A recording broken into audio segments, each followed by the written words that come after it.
Salam sepak bola, teman-teman netizen atau warganet yang saya hormati semuanya. Welcome back ke konten terbaru dari channel YouTube Triple B. Dan di konten terbaru malam hari ini, saya ingin memberikan review dan juga preview dari pertandingan Super League. Ada review dari dua pertandingan yang dimainkan sore hari tadi. Yang pertama antara Borneo FC versus PSM Makassar, yang berakhir untuk kemenangan Borneo FC dengan skor tipis 2-1. Dengan hasil akhir ini teman-teman, berarti Borneo FC mengakhiri tren negatif mereka, karena di 4 pertandingan sebelumnya, Borneo FC tidak berhasil meraih kemenangan dengan mencatat 1 kali hasil imbang dan 3 kali mengalami kekalahan. Dan pertandingan kedua adalah antara Persija Jakarta versus Persijap Jepara, yang berakhir untuk kemenangan Persija Jakarta dengan skor 2-0. Berarti dalam 2 pertandingan terakhir, Persija Jakarta berhasil meraih total 6 poin dengan mencetak total 5 gol dan tidak kebobolan. Oleh karena itu, untuk sementara ini, Borneo FC berada di peringkat nomor 1 dengan total 37 poin, dan di bawah mereka adalah Persija Jakarta dengan total 35 poin, berada di peringkat nomor 2. Dan pertandingan lainnya yang akan saya preview, bukan review karena belum bermain, yang akan saya preview adalah antara Persik Kediri versus Persib Bandung yang akan dimainkan pada hari Senin nanti. Rencana kick-off mulai pukul 19.00 waktu Indonesia Barat, yang akan disiarkan di Indosiar. Dan di peringkat nomor 3 untuk sementara ini adalah Persib Bandung dengan 34 poin. Berarti untuk sementara ini Persib Bandung tertinggal 1 poin dari Persija Jakarta dan 3 poin dari Borneo FC. Artinya nanti di pertandingan hari Senin, Persib Bandung wajib meraih kemenangan agar bisa kembali mengambil alih posisi puncak dari Borneo FC. Tapi pertama-tama, saya ingin memberikan review dari pertandingan antara Borneo FC versus PSM Makassar yang saya siaran tadi sore, yang disiarkan di Indosiar. Dan saya melihat permainan tadi sore adalah permainan adu taktik antara kedua tim dengan pelatih yang hebat. Fabio Lefundes, ketika timnya bermain di kandang sendiri, tentu akan lebih banyak mengandalkan serangan dengan ball possession mulai dari ruang pertahanan. Sedangkan Thomas Trucha dengan PSM Makassar mau main dimanapun akan berani bermain terbuka seperti yang mereka tunjukkan di pertandingan sebelumnya melawan Persib Bandung. Dan seperti yang kita ketahui, masalah dari Borneo FC berada di ruang pertahanan mereka karena terlalu banyak kemasukan gol dalam 4 pertandingan terakhir. Sedangkan bagi PSM Makassar berada di lini depan mereka karena walaupun mereka sering menghasilkan banyak peluang dan juga ada beberapa on target, tapi sering kesulitan untuk mencetak gol. Maka itu dalam 2 pertandingan sebelumnya, sebelum melawan Borneo FC, PSM Makassar gagal mencetak gol. Nah, kalau kita lihat dari jalannya pertandingan tadi sore, tampak jelas para pemain PSM yang bisa langsung panas. Bahkan mereka lebih dulu mencetak gol dari pemain mereka yang namanya Alex, memanfaatkan umpan dari Ananda Ryan Alif. Jadi saya melihat di menit-menit awal jalannya pertandingan, para pemain dari PSM Makassar sudah langsung nyetel dengan lebih cepat membangun serangan tanpa terlalu lama menguasai bola. Nah, ini berbeda dengan para pemain Borneo FC yang memang lebih lama menguasai bola seperti biasa. Build up dulu dari pertahanan, memberikan bola antara ke Peralta, ada juga ke Juan Villa, baru bola diberikan ke depan. Tampaknya itu bisa dibaca oleh para pemain PSM Makassar, maka itu mereka berhasil berkali-kali melakukan blocking di tengah karena mereka bermain sedikit tinggi di babak pertama dan beberapa kali mengancam gawang dari Nadio. Dan menurut hemat saya yang juga saya katakan ketika siaran, jika bukan karena Nadio mungkin PSM sudah menambah gol di babak pertama. Karena di babak pertama tadi, Borneo FC sebagai tim tuan rumah hanya bisa menciptakan 1 peluang on target yang terhitung ya, yaitu dari free kicknya Kak Sambu. Walaupun Borneo FC mencetak gol dari Joao Vinicius, tapi dia dianggap offside. Sedangkan PSM Makassar selain bisa mencetak gol di menit kedua atau 3, saya lupa, tapi mereka juga bisa menciptakan 2 peluang yang berbahaya lainnya. Yang pertama dari Gladson dari luar kotak penalti yang di-save oleh Nadio, dan yang kedua yang saya kira akan gol dari Ananda Ryan Alif tapi bisa di-save oleh Nadio. Tapi memasuki babak kedua terlihat para pemain Borneo FC bisa melakukan pertukaran passing lebih cepat dan memindahkan bola ke ruang pertahanan PSM secara kilat. Kenapa? Karena memang para pemain PSM memilih bermain dengan low block. Jadi mereka betul-betul fokus dalam bertahan dan hanya beberapa kali memanfaatkan situasi counter attack. Walaupun itu tidak mudah mereka lakukan karena para pemain Borneo juga cukup baik menutup ruang mulai dari lini tengah. Dan saya melihat para pemain Borneo FC seperti Komang dan juga Douglas Coutinho, bahkan Peralta dan Juan Villa sebetulnya sulit keluar dari tekanan para pemain PSM Makassar. Tapi kita lihat di babak kedua, Peralta yang memang merupakan otak serangan dari Borneo FC lebih banyak mendapatkan bola dan dia dibantu oleh Juan Villa dan juga oleh Douglas Coutinho plus Kei Hirose agar dia mendapatkan ruang. Jadi para pemain tersebut juga ikut terlibat dalam proses serangan secara aktif dan lebih lama juga menguasai bola.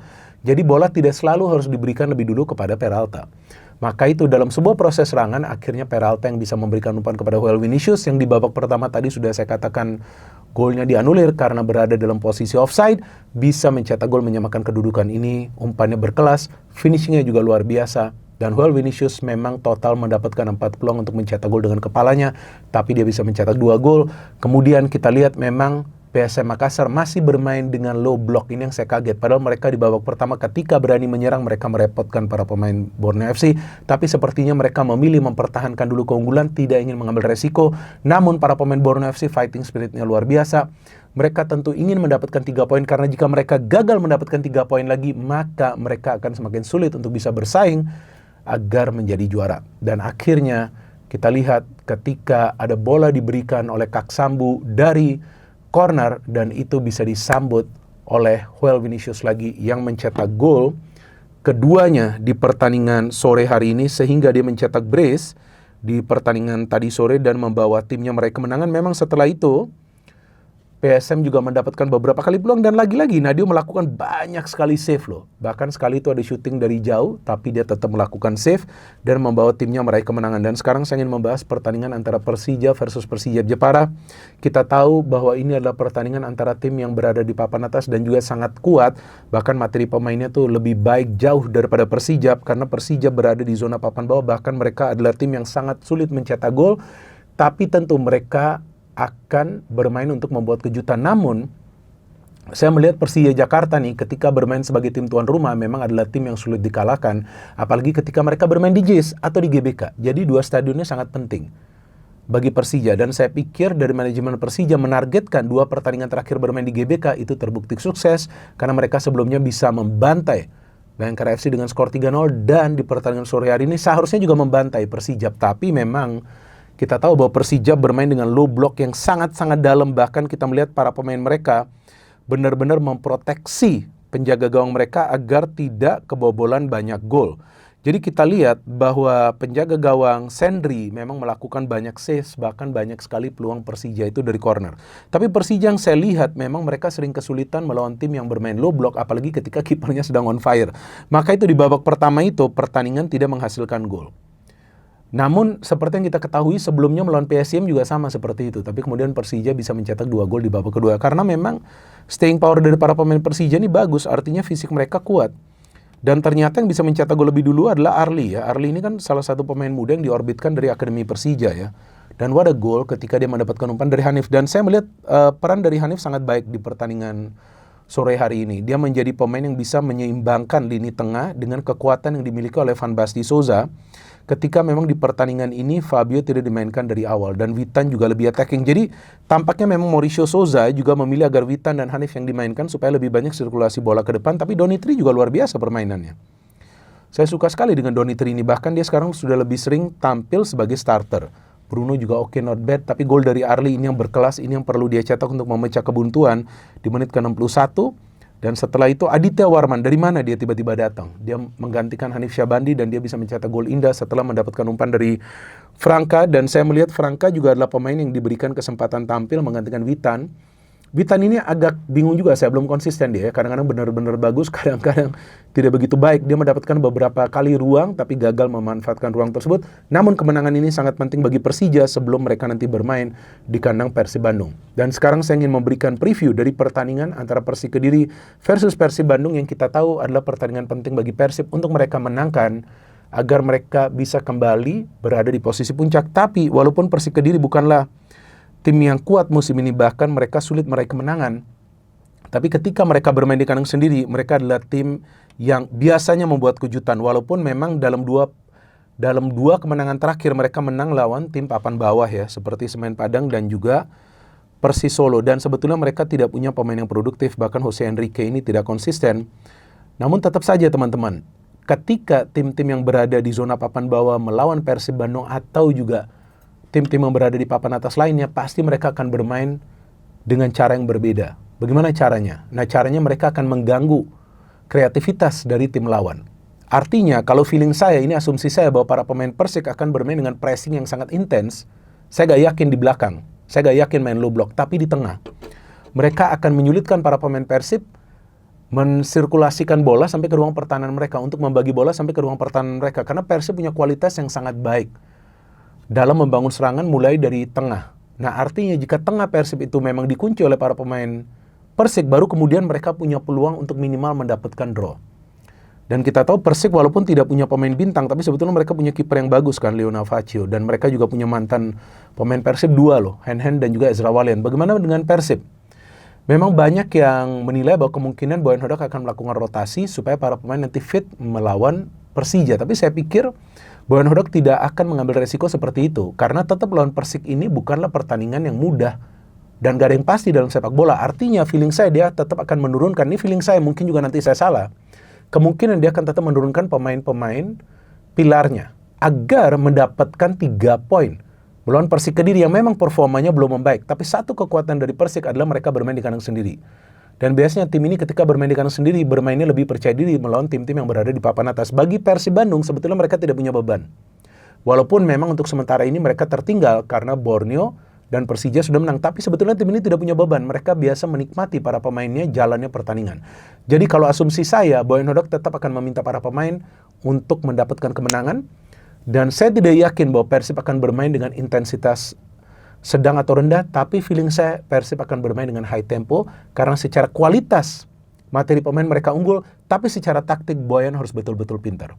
Artinya kalau dia meminta, seandainya, kan saya hanya berasumsi, kalau dia meminta para pemain bermain dengan high intensity, jangan lupa, blocking itu sangat penting ketika para pemain Persik akan coba untuk membangun counter. Karena Persik punya beberapa pemain yang punya skill individu yang baik. Selain Jose Enrique, ada juga jangan lupa Ezra Walian.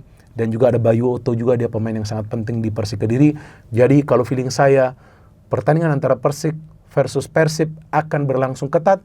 Tapi tentu kemungkinan Persib yang akan meraih kemenangan. Namun ini adalah Super League teman-teman. Apapun bisa terjadi dan banyak kejutan di Super League. Yang penting para pemain Persib perlu fokus di atas lapangan dan jangan menganggap remeh Persik. Dan bagi Persik, jika mereka ingin mencuri poin, para pemain mereka tidak boleh melakukan satupun kesalahan. Karena Persib punya pemain-pemain yang kreatif di tengah dan juga pemain-pemain yang tajam di depan. Ada William Barros, ada Ramon dan juga tentunya ada Bergwijn. Menarik untuk ditunggu nanti pertandingan antara Persik versus Persib, ini karena hampir sama nih namanya ya, yang akan dimainkan nanti hari Senin mulai pukul 19.00 waktu Indonesia Barat. Dan kebetulan jika tidak ada perubahan, saya akan siaran pertandingan tersebut. Kita tunggu nanti apakah Persib bisa mengejar Borneo FC dan mengambil alih posisi puncak, atau juga kita tunggu Malut apakah bisa menang atau tidak di pertandingan besok siang ya, yang akan dimainkan mulai pukul 13.30 waktu Indonesia Barat. Kita menikmati teman-teman persaingan di papan atas dari Super League musim ini. Ada Persib, ada Persija, ada Borneo FC, dan tentunya saya harapkan Malut juga menang agar semakin ramai persaingan di papan atas. No hit, no politics, only football. Salam sepak bola.